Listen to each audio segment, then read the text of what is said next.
భక్తి శ్రద్ధలతో ఎంత నమ్మకంతో పెడుతున్నారో చూస్తున్నారా? ఇది రాహుకాల దీపం, నిమ్మకాయ దీపంగా కూడా పిలుస్తారు.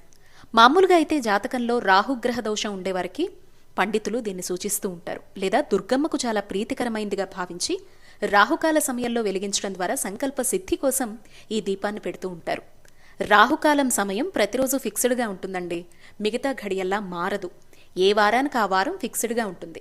విద్య, ఉద్యోగం, సంతానం, వివాహం, అన్యోన్య దాంపత్యం, వ్యాపారం, ఆరోగ్యం, కుటుంబక్షేమం, ఇలా ఏ సమస్య అయినా 9 శుక్రవారాలు లేదా 9 మంగళవారాలు లేదా 21 వారాలుగా మొక్కుకొని వెలిగిస్తారు.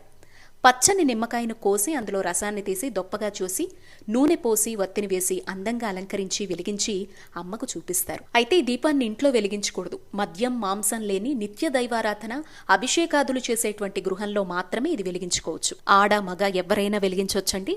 2 నుంచి 21 దీపాల వరకు మొక్కుకోవచ్చు.